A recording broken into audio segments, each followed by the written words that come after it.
ներկայացնել իսպանախոս երկրների ամանորը, ինչպես նաև մյուս երկրներում ինչպես է տոնվում ամանորը։ Նախ մինչև սկսելը նախ կարող ենք ունենալ գեղեցիկ երաժշտական մեկնակ Դանիել Հարությունյանի կատարմամբ։ Ծափարում ենք Դանիելին, նա լավագույն ասեմ լավ, չի ուզում համեստ է վերդան։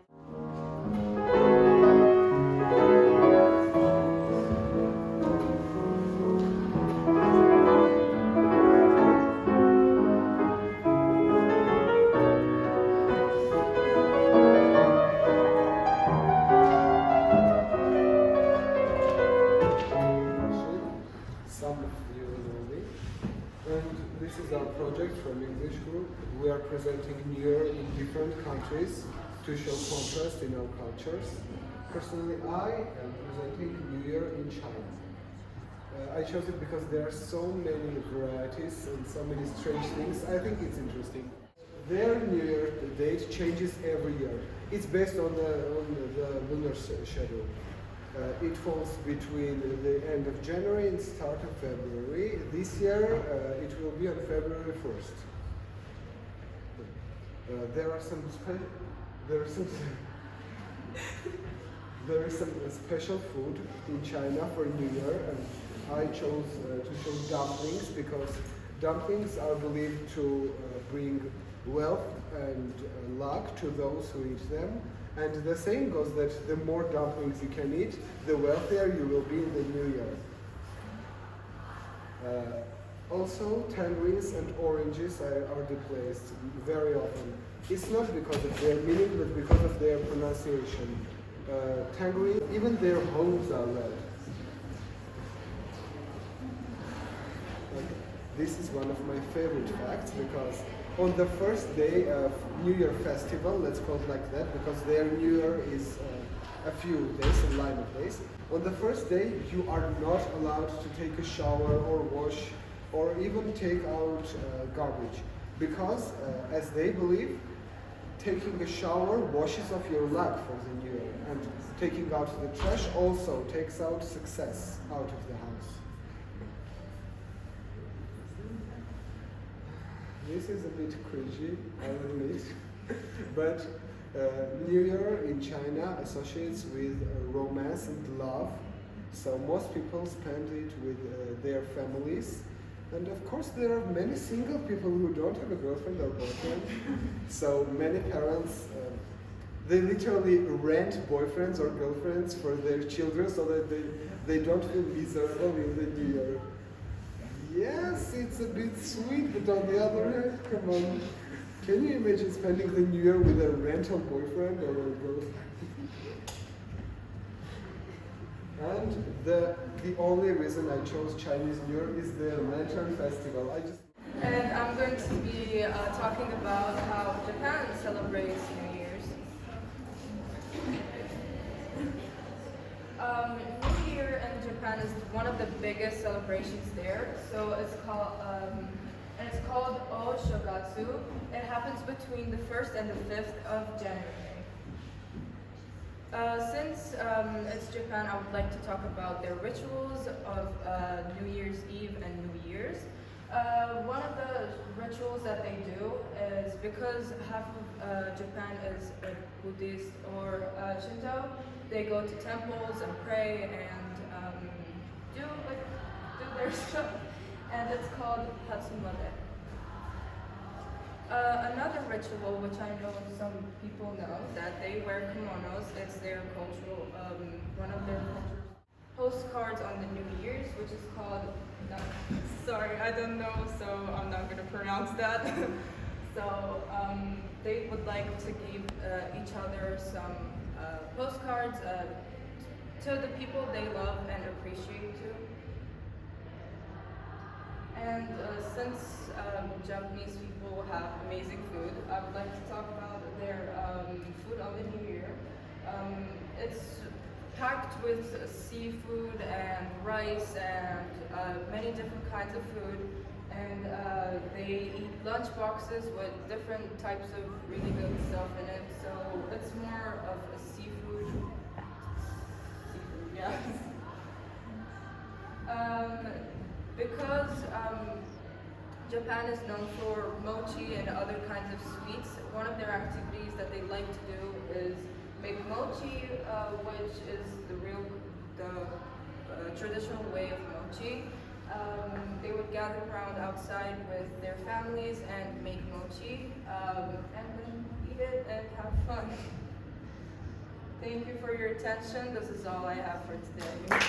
I'm Nuna and I am going to present the Ethiopian New Year, also known as Enkutosh.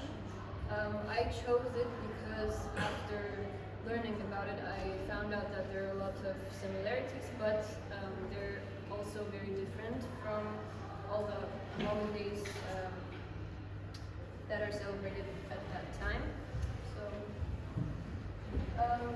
I'll start with the date and the meaning of Enkutosh. So the holiday is celebrated on the 1st of Meskerem, which is the first month in the Ethiopian calendar, and the Ethiopian New Year's celebration is said to date back to the time when Queen Sheba returns from her visit to King Solomon to Jerusalem in 980 before Christ, and she was welcomed back in her country with plenty of jewels, also known as enku in the national local language.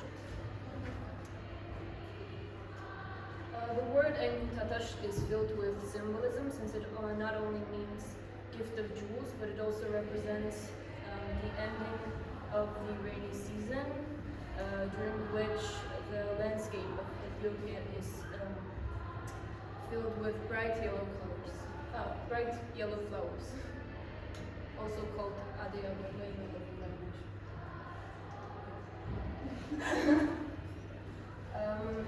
During Enkutosh, it lasts usually a week, and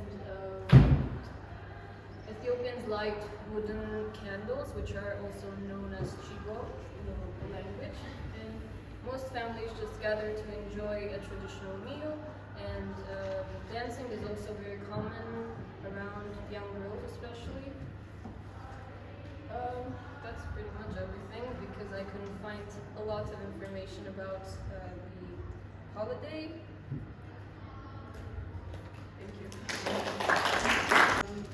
Hello, my name is Lucy, and as someone who is kind of obsessed with Germany, I chose to present Christmas in Germany. In Germany, Christmas is mostly like in other countries of Europe, just to spend time together.